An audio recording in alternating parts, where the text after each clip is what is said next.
Senador nacional don Adolfo Ferreiro, ¿cómo le va? Gracias por venir, buen día. Muy buen día, un gusto estar con ustedes. Gracias. ¿Viste y escuchaste lo del Fonacier? El Fonacier. Sí, fue espectacular. La polca. Espectacular. Es un proceso cultural interesante cuando las cosas llegan a niveles de expresión genuinos, auténticos, digamos, ¿verdad? Diferentes maneras de expresarse. Sí, y hay una historia de eso que es larga, ¿no? Tenemos canciones de nuestro acervo folclórico, como decimos, que yo prefiero llamarle música popular, como el famoso El Mensú, ¿verdad? Para hablar. Ya está presente en nuestra música desde hace mucho tiempo y ha habido toda una historia de música de protesta, se llamó en un momento dado, de testimonio del sufrimiento humano o de la queja de los ciudadanos y las personas.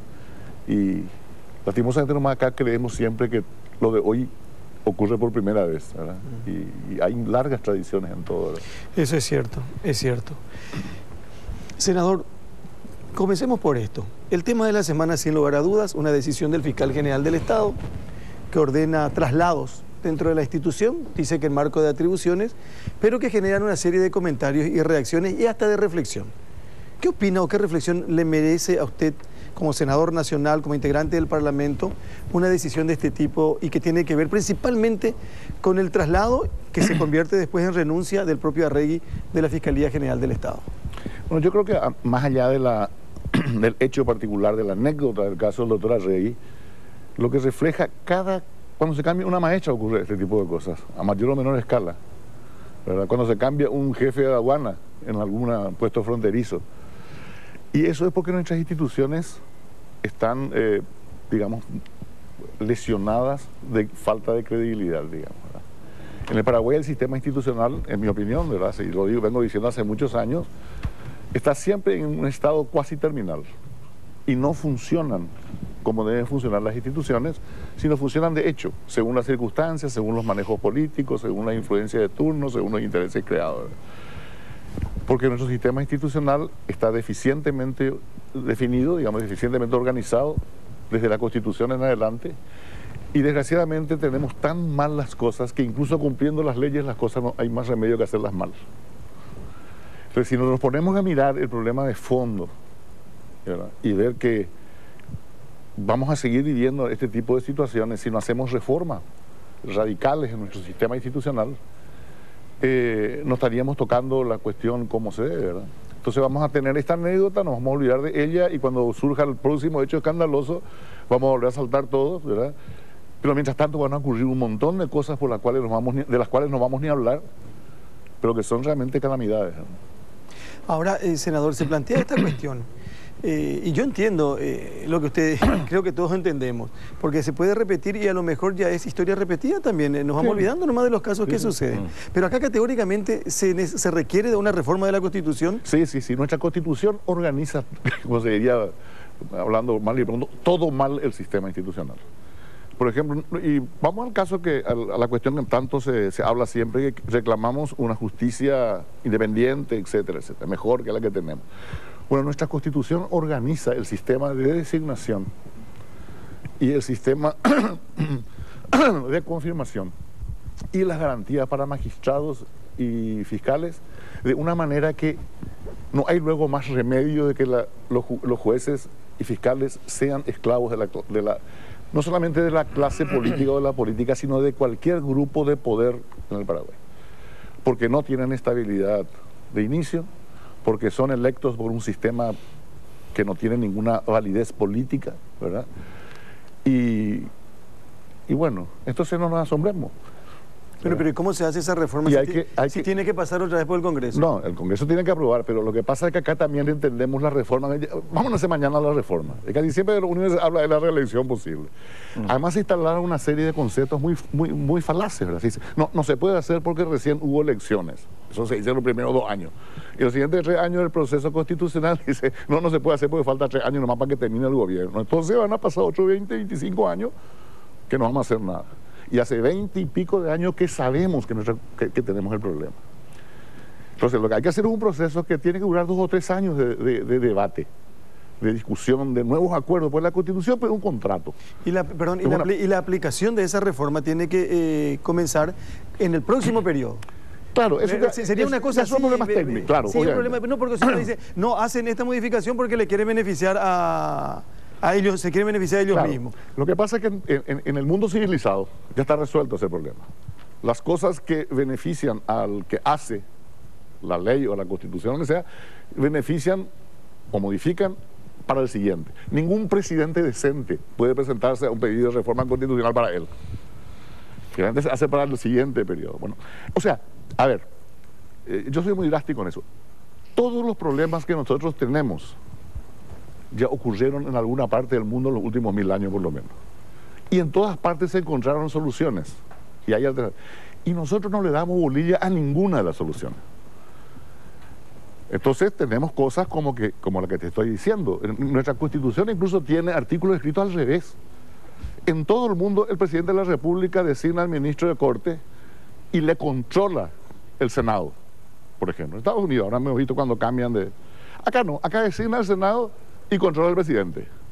En la práctica eso significa que el presidente de la República del Paraguay tiene el poder absoluto que tenían los reyes hace 500 años. Le decía, hasta que no me manden el que yo quiero, no le doy el ok. En el caso del fiscal general pasa lo contrario. El caso tiene un sistema diferente, pero tenemos un concepto de ministerio público que es medio un absurdo político. Creemos que es un órgano independiente, cuando que el ministerio público no tiene por qué ser independiente del gobierno. En algunos lugares, por eso Robert Kennedy fue el ministro de Justicia de su hermano John, ¿verdad? El fiscal. El fiscal es el ministro de Justicia. ¿Por qué? Porque el Ministerio Público es el que tiene que llevar adelante la política criminal del gobierno. Y no puede ser que gane la presidencia un gobierno, por ejemplo, un presidente que voy a combatir el narcotráfico y resulta que ¿cómo que se llama? Al fiscal general se le ocurre combatir la trata de personas. O sea, tiene que haber una coherencia de política. O sea, el fiscal general tiene que responder, digamos, al presidente. A la línea de la política criminal del gobierno, porque el gobierno cuando es electo tiene que haber ofrecido una política sobre el tema. Como el canciller tiene que ejecutar la línea política de ese gobierno en materia de relaciones internacionales y el de economía, la economía. Entonces, yo creo que estamos en un momento crucial. Si nosotros no reordenamos, no reelaboramos nuestras reglas de juego, y eso está en la Constitución y después en las leyes, vamos a jugar mal todos los partidos. Yo les pongo nomás un ejemplo, porque hay mucha gente que dice, no, el problema no es la Constitución, es la gente. No es cierto eso. En el país de la gente más buena del mundo, tienen códigos penales muy severos, porque así nomás es. Bueno, entonces tenemos que hacer de nuevo un convenio de qué clase de país queremos. Y si vamos o no a respetar, al diseñar el marco jurídico de ese país, las reglas del universo, o sea, las reglas universales, y desechar esa arrogancia que tenemos de pretender que nosotros podemos inventar cosas que hoy día están dando muestras de que son parte de nuestro fracaso, ¿verdad? Adolfo, ¿cuántas personas piensan como vos? Muy pocas, porque porque no es un tema que está en la preocupación, ni siquiera creo yo de quienes deben estar, ¿verdad? Es decir, tendría que ser una preocupación ¿cómo se llama? De la actividad política global. Los gremios, los partidos políticos, los intelectuales, etcétera, etcétera. Todo lo que tienen que opinar sobre esto, ¿verdad? Pero no es una cuestión que preocupe mucho. Incluso tiene respuestas muy refractarias cuando se plantea esto, ¿verdad? Y estamos entonces buscando soluciones que no son el camino de la solución. Es como que mañana, voy a poner un ejemplo muy sencillo. ¿Qué pasaría con el fútbol paraguayo en el Paraguay y su papel en el mundo si a nosotros se nos ocurriera decir, no, para que no se peleen los jugadores, el fútbol se juega con 2 pelotas? Y no tendríamos ni fútbol ni podríamos a ningún campeonato en el mundo y se reirían de nosotros. No es así acaso. Sí. Y bueno, entonces las reglas del fútbol son reglas para organizar una cierta actividad. Bueno, y son importantes a tal punto que el país las discute. Bueno, la Constitución en el Paraguay, las nuestras, no se discuten en serio, donde se deberían discutir. El tema es que cuando los políticos toman el tema, parece que hay un descrédito muy grande que, como usted dice, empiezan a hablar solamente de el recutó del presidente en el tema. Pero ¿quién tiene que tomar el tema entonces para que sea serio y para que avance? Si no son los políticos. Y no, son los políticos, pero también son los intelectuales, también son los juristas. Porque resulta que nosotros tuvimos que cuando empezamos a cuestionar estos aspectos nefastos de nuestra Constitución, hay mucha gente que está estuvo involucrada en el planteamiento de estas ideas y hoy día las siguen defendiendo a muerte por una especie de espíritu de cuerpo. Y ahí no todos son políticos. ¿Dónde están los juristas? Pero al final, senador Ferreiro, Sí. acá no solamente el Ministerio Público o los fiscales o los jueces están sometidos al Parlamento. El propio presidente de la República está sometido al Parlamento. Bueno, a ver. O si no, que cuente Fernando Lugo. Sí, claro. Sí, pero ojo, acá nosotros derrocamos toda una Corte Suprema de Justicia con aplausos a zapateo y algarabía de todos, no solamente de los políticos, ¿verdad? Cuando Nicanor llevó adelante su famoso plan de desmantelar, ¿cómo era? Depurar. No sé, algo así como desmantelar la Corte Suprema, una cosa así. Pulverizar. Pulverizar la el Corte. Poder Judicial. Fue aplaudido. En los titulares de los diarios salía maravilla. Y ahí, eso fue, técnicamente hablando, un golpe de Estado. Claro. Y cuando Nicanor, teniendo razón para jurar como senador, se cometió el atropello De no dejar de jurar. de no dejarle jurar, también tuvo el aplauso de todo el mundo.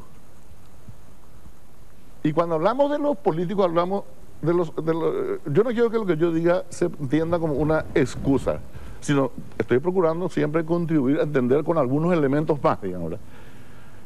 Cuando hablamos de la política, hablamos de los senadores y de los diputados, pero la política no se acaba en los senadores y los diputados. La política la hacen los líderes de los gremios, de los sindicatos, de los movimientos estudiantiles, de las asociaciones de amas de casa. Por eso yo digo que tiene que haber un cambio de pensamiento en el país. Genérico, por supuesto, para que, por ejemplo, funcione lo que plantea aquí el senador Ferreiro, de que el Ministerio Público, por ejemplo, responda a la línea criminal del gobierno, porque si el presidente designa a un fiscal, va a decir, el presidente le designó a Carlos Báez para que blanquee a sus políticos. Ese va a ser el pensamiento que se tenga hoy día.